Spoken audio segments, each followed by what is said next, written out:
कृष्णाय वासुदेवाय हरये परमात्मने प्रणतक्लेशनाशाय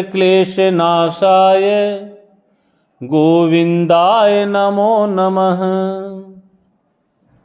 ठाकुर जी, आज की कथा प्रसंग में राजा वेन का प्रसंग है। ध्यान से सुने। श्री मैत्रेय जी कहते हैं, वीरवर विदुर जी, सभी लोगों की कुशल चाहने वाले भृगुवाद मुनियों ने देखा कि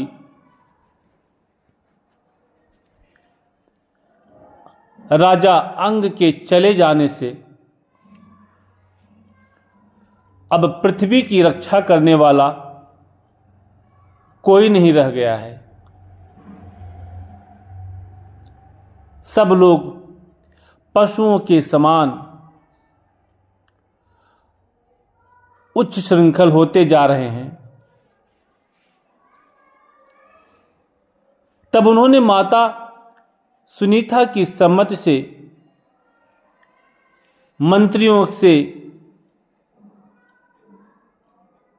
मंत्रियों के सहमत न होने पर भी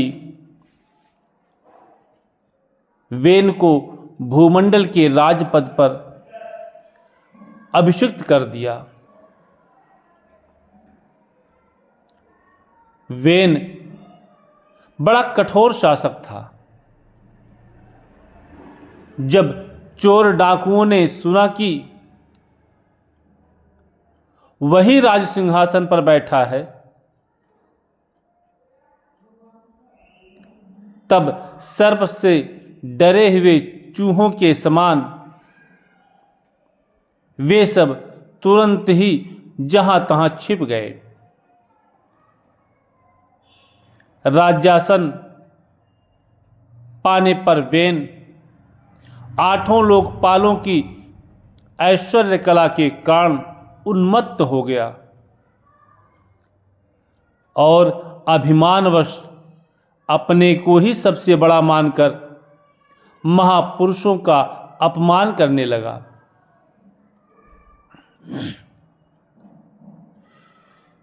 वह ऐश्वर्य मद से अंधा हो रथ पर चढ़कर निरंकुश गजराज के समान पृथ्वी और आकाश को कंपाता हुआ सर्वत्र विचरने लगा। कोई भी द्विजातीय वर्ण का पुरुष कभी किसी प्रकार का यज्ञ, दान और हवन न करे। अपने राज्य में यह ढिंढोरा पिटवाकर उसने सारे धर्म कर्म बंद करवा दिए। वेन का यह ऐसा अत्याचार देख सारे ऋषि मुनि एकत्र हुए और संसार पर संकट आया समझकर करुणावश आपस में कहने लगे, अहो, जैसे दोनों ओर जलती हुई लकड़ी के बीच में रहने वाले चींटी आदि जीव महान संकट में पड़ जाते हैं,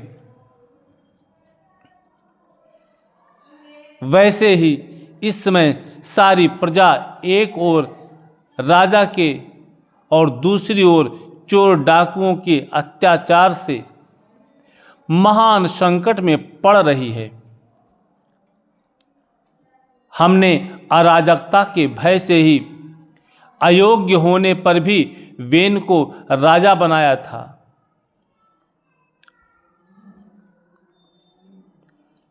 किंतु अब उससे भी प्रजा को भय हो गया है। ऐसी अवस्था में प्रजा को किस प्रकार सुख शांति मिल सकती है?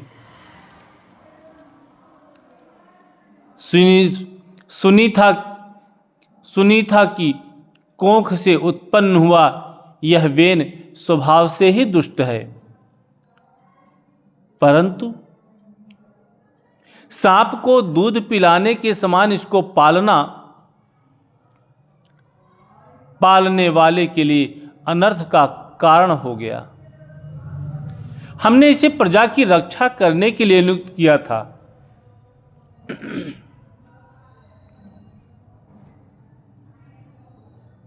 यह आज उसी को नष्ट करने पर तुला हुआ है। इतना सब होने पर भी हमें इसे समझाना अवश्य चाहिए। ऐसा करने से इसके किए हुए पाप हमें स्पर्श नहीं करेंगे। हमने जानबूझकर दुराचारी वेन को राजा बनाया था, किंतु यदि समझाने पर भी यह हमारी बात नहीं मानेगा तो लोक के धिक्कार से दग्ध हुए इस दुष्ट को हम अपने तेज से भस्म कर देंगे। ऐसा विचार करके मुनि लोग वेन के पास गए और अपने क्रोध को छिपाकर उसे प्रिय वचनों से समझाते हुए इस प्रकार कहने लगे। मुनियों ने कहा, राजन, हम आपसे जो बात कहते हैं उस पर ध्यान दीजिए। इससे आपकी आयु, श्री, बल और कीर्ति की वृद्धि होगी। हे तात, यदि मनुष्य मन, वाणी, शरीर और बुद्धि से धर्म का आचरण करे तो उसे स्वर्गादि शोक रहित लोकों की प्राप्ति होती है। यदि उसका निष्काम भाव हो तब तो वही धर्म उसे अनंत मोक्ष पद पर पहुंचा देता है। इसलिए वीरवर, प्रजा का कल्याण रूप वह धर्म आपके कारण नष्ट नहीं होना चाहिए। धर्म के नष्ट हो जाने से राजा भी ऐश्वर्य से च्युत हो जाता है। जो राजा दुष्ट मंत्री और चोर आदि से अपनी प्रजा की रक्षा करते हुए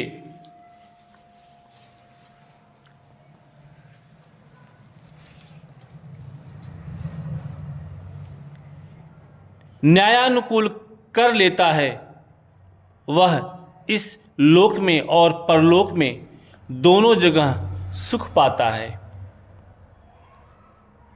जिसके राज्य अथवा नगर में वर्णाश्रम धर्मों का पालन करने वाले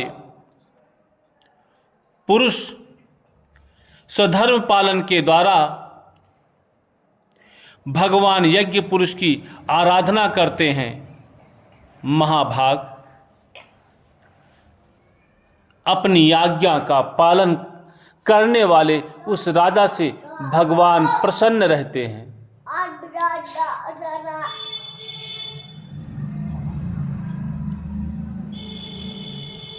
क्योंकि वे ही सारे विश्व की आत्मा तथा संपूर्ण भूतों के रक्षक हैं।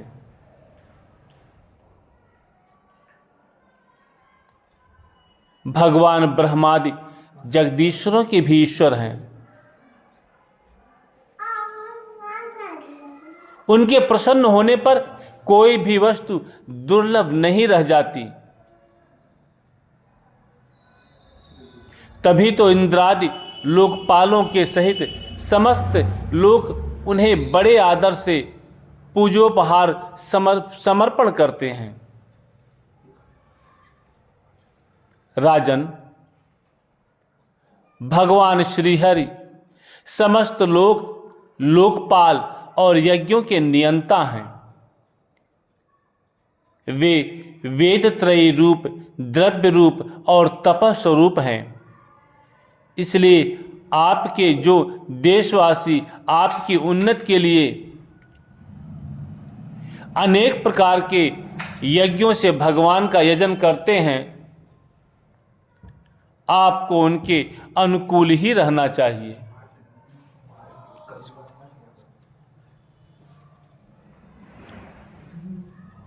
जब आपके राज्य में ब्राह्मण लोग यज्ञों का अनुष्ठान करेंगे, तब उनकी पूजा से प्रसन्न होकर भगवान के अंश स्वरूप देवता आपको मनचाहा फल देंगे। अतः वीरवर, आपको यज्ञादि धर्मानुष्ठान बंद करके देवताओं का तिरस्कार नहीं करना चाहिए। वेन ने कहा, तुम लोग बड़े मूर्ख हो। खेद है, तुमने अधर्म में ही धर्म बुद्धि कर रखी है।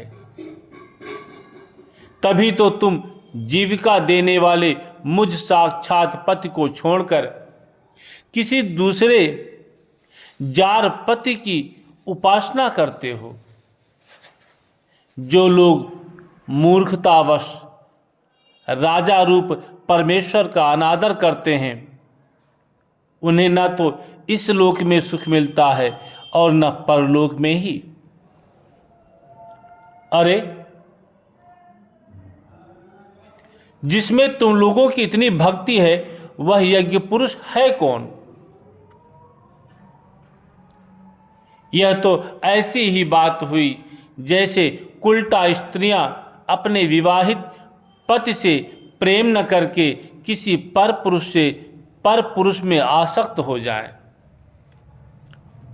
विष्णु, ब्रह्मा, महादेव, इंद्र, वायु, यम, सूर्य, मेघ, कुबेर, चंद्रमा, पृथ्वी, अग्नि और वरुण तथा इनके अतिरिक्त जो दूसरे वर और शाप देने में समर्थ देवता हैं,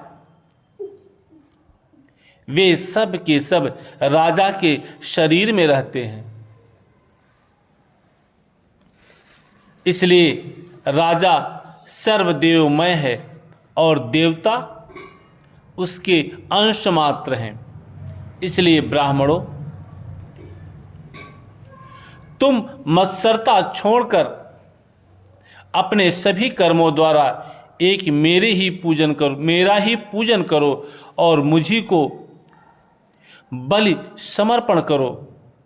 भला मेरे सिवा और कौन अग्र पूजा का अधिकारी हो सकता है? मैत्रेय जी कहते हैं, इस प्रकार विपरीत बुद्धि होने के कारण वह अत्यंत पापी और कुमार्गगामी हो गया था। उसका पुण्य क्षीण हो चुका था।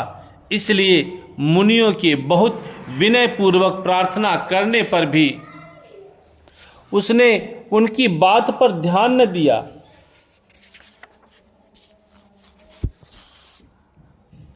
कल्याण रूप विदुर जी अपने को बड़ा बुद्धिमान समझने वाले वेन ने जब उन मुनियों का इस प्रकार अपमान किया, तब अपनी मांग को व्यर्थ हुई देख वे उन पर अत्यंत कुपित हो गए। मार डालो, इस स्वभाव से ही दुष्ट पापी को मार डालो। यह यदि जीता रह गया तो कुछ ही दिनों में संसार को अवश्य भस्म कर डालेगा। यह दुराचारी किसी प्रकार का राज सिंहासन के योग्य नहीं है, क्योंकि यह निर्लज्ज साक्षात यज्ञपति श्री विष्णु भगवान की निंदा करता है। अहो, जिनकी कृपा से इसे ऐसा ऐश्वर्य मिला, उन श्री हरि की निंदा अभागे वेन को छोड़कर और कौन कर सकता है? इस प्रकार अपने छिपे हुए क्रोध को प्रकट कर उन्होंने उसे मारने का निश्चय कर लिया। वह तो भगवान की निंदा करने के कारण पहले ही मर चुका था। इसलिए केवल हुंकारों से ही उन्होंने उसका काम तमाम कर दिया। तब मुनिगण अपने अपने आश्रमों को चले गए। जब मुनिगण अपने अपने आश्रमों को चले गए तब इधर वेन की शोकाकुल माता सुनीता मंत्रादि के बल से तथा अन्य युक्तियों से अपने पुत्र के शव की रक्षा करने लगी।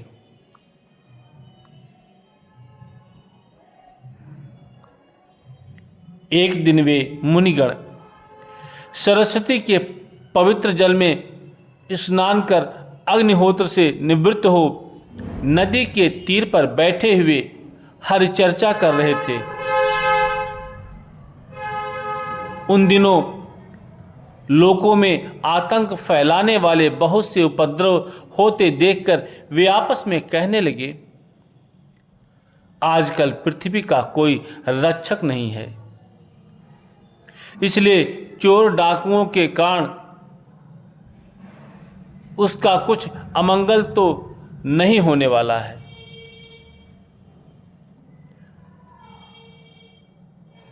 ऋषि लोग ऐसा विचार कर ही रहे थे कि उन्होंने सब दिशाओं में धावा करने वाले चोरों और डाकुओं के कारण उठी हुई बड़ी भारी धूल देखी। देखते ही वे समझ गए कि राजा वेन के मर जाने के कारण देश में अराजकता फैल गई है, राज्य शक्तिहीन हो गया है और चोर डाकू बढ़ गए हैं। यह सारा उपद्रव लोगों का धन लूटने वाले तथा एक दूसरे के खून के प्यासे लुटेरों का ही है। अपने तेज से अथवा तपोबल से लोगों को ऐसी कुप्रवृत्ति से रोकने में समर्थ होने पर भी ऐसा करने में हिंसादि दोष देखकर उन्होंने इसका कोई निवारण नहीं किया। फिर सोचा कि ब्राह्मण यदि समदर्शी और शांत स्वभाव भी हो तो भी दोनों की उपेक्षा करने से उसका तप उसी प्रकार नष्ट हो जाता है जैसे फूटे हुए घड़े से जल बह जाता है। फिर राजर्षि अंग का वंश भी नष्ट नहीं होना चाहिए, क्योंकि इसमें अनेक अमोघ शक्ति और भगवत प्राण राजा हो चुके हैं। ऐसा निश्चय कर उन्होंने मृत राजा की जांघ को बड़े जोर से मथा तो उसमें से एक बौना पुरुष उत्पन्न हुआ। वह कौवे के समान काला था।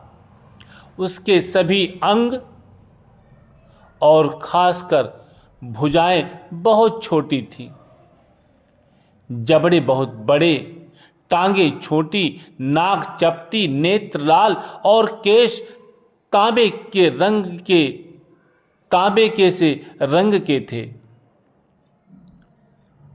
उसने बड़ी दीनता और नम्र भाव से पूछा कि मैं क्या करूं? तो ऋषियों ने कहा, निषीद अर्थात बैठ जा। इसी से वह निषाद कहलाया। उसने जन्म लेते ही राजा वेन के भयंकर पापों को अपने ऊपर ले लिया, इसीलिए उसे वंशधर नैषाद भी हिंसा, लूटपाट आदि पाप कर्मों में रत रहते हैं। अतः वे गांव और नगर में न टिककर वन और पर्वतों में ही निवास करते हैं। श्री कृष्ण गोविंद हरे मुरारे, हे नाथ नारायण वासुदेवाय। श्री कृष्ण गोविंद हरे मुरारे, हे नाथ नारायण वासुदेवाय। श्यामा आन बसो वृंदावन में, श्यामा आन बसो वृंदावन में, मेरी उम्र बीत गई गोकुल में, श्याम आन बसो वृंदावन में। मेरी उम्र बीत गई गोकुल में, श्यामा रस्ते में बाग लगा जाना, फूल बीनूंगी तेरी माला के लिए। श्यामा रस्ते में बाग लगा जाना, फूल बीनूंगी तेरी माला के लिए। तेरी बाट निहारूं कुंजन में, मेरी उम्र बीत गई गोकुल में। तेरी बाट निहारूं कुंजन में, मेरी उम्र बीत गई गोकुल में।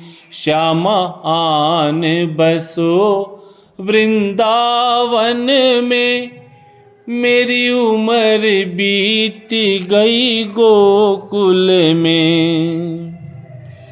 श्यामा रस्ते में कुआं खुदवा जाना, मैं तो नीर भरूंगी तेरे लिए। श्यामा रस्ते में कुआं खुदवा जाना, मैं तो नीर भरूंगी तेरे लिए।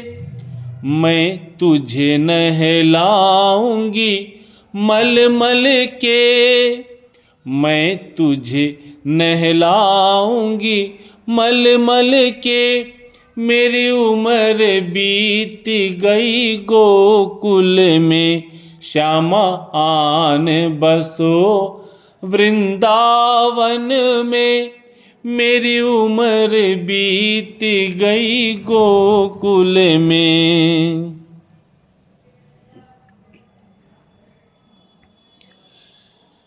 श्यामा मुरली मधुर सुना जाना, मोहे आके दर्श दिखा जाना।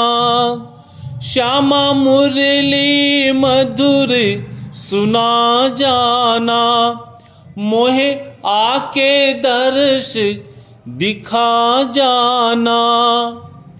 तेरी सूरत बसी है अखियन में, तेरी सूरत बसी है अखियन में।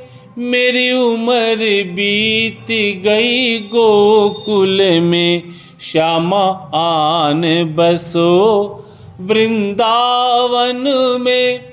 मेरी उम्र बीत गई गोकुल में। श्यामा वृंदावन में आ जाना, आकर के रास रचा जाना। श्यामा वृंदावन में आ जाना, आकर के रास रचा जाना। सुनी गोकुल की गलियन में, सुनी गोकुल की गलियन में। मेरी उम्र बीत गई गोकुल में, श्यामा आन बसो वृंदावन में। मेरी उम्र बीत गई गोकुल में। श्यामा माखन चुराने आ जाना, आकर के दधी बिखरा जाना। श्यामा माखन चुराने आ जाना, आकर के दधी बिखरा जाना। बस आप रहो मेरे मन में, बस आप रहो मेरे मन में। मेरी उम्र बीत गई गोकुल में, श्यामा ने बसो वृंदावन में। मेरी उम्र बीत गई गोकुल में, श्यामा ने बसो वृंदावन में। मेरी उम्र बीत गई गोकुल में, श्यामा ने बसो वृंदावन में। कृष्णाय वासुदेवाय हरे परमात्मने प्रणत क्लेश नाशाय गोविंदाय नमो नमः। जय श्री कृष्ण।